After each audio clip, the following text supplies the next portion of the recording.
നമ്മളിന്നേ ഒരു അടിപൊളി ആംബിയൻസ് ഉള്ള സ്ഥലത്തേക്കാട്ടാ ഭക്ഷണം കഴിക്കാൻ വന്നിട്ടുള്ളത്. നമ്മൾ ഒരു വട്ടെങ്കിലും ഇതിലെ പോവാണെങ്കിൽ ഇതൊന്ന് എക്സ്പീരിയൻസ് ചെയ്തോളൂട്ടാ. ഒരു ചെറിയൊരു തുരുത്തിലാണ് കേട്ടാ ഈ റെസ്റ്റോറൻറ്റ് നിൽക്കണേ. ചുറ്റിലും വെള്ളമാണ്. ഈ ചെറിയ വഴിയെ കൂടെ നടന്നു വേണം നമ്മൾ ഈ റെസ്റ്റോറൻറ്റിലേക്ക് എത്തണമെങ്കിൽ കേട്ടാ.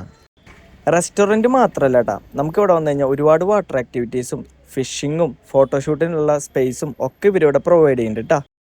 ഒരു ഈവനിങ് നേരത്തെ ഇവിടെ വന്ന് ടൈം സ്പെൻഡ് ചെയ്യാനേ ഒരു പ്രത്യേക ഫീൽ തന്നെയാണ് സത്യം പറയുകയാണെങ്കിൽ. നമുക്ക് ഇതിൻ്റെ ഉള്ളിലോട്ട് കിടക്കാനേ 50 രൂപ നമുക്ക് എൻട്രി ഫീ വരുന്നുണ്ട്. നമ്മൾ അവിടുന്ന് ഭക്ഷണം കഴിക്കാൻ കഴിഞ്ഞാൽ ആ പൈസ അതിൽ റെഡ്യൂസ് ചെയ്യും ചെയ്യൂട്ടാ. ഞങ്ങൾ ഇന്ന് ഇവിടുന്ന് ട്രൈ ചെയ്തതേ ഇവരുടെ ചട്ടി ബിരിയാണിയും ചട്ടിച്ചോറാണ് കേട്ടോ. നല്ല കുഴപ്പമില്ലാത്ത ടേസ്റ്റ് തന്നെ രണ്ടിനും ഉണ്ടായിരുന്നു കേട്ടോ. 220 രൂപയാണ് രണ്ടിനും ചാർജ് ചെയ്യുന്നത് കേട്ടോ.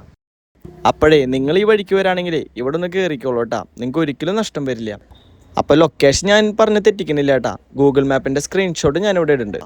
അപ്പോൾ വീഡിയോ ഇഷ്ടപ്പെടുകയാണെങ്കിലേ ഒന്ന് ലൈക്ക് ചെയ്ത് ഫോളോ ചെയ്തോളൂ കേട്ടോ.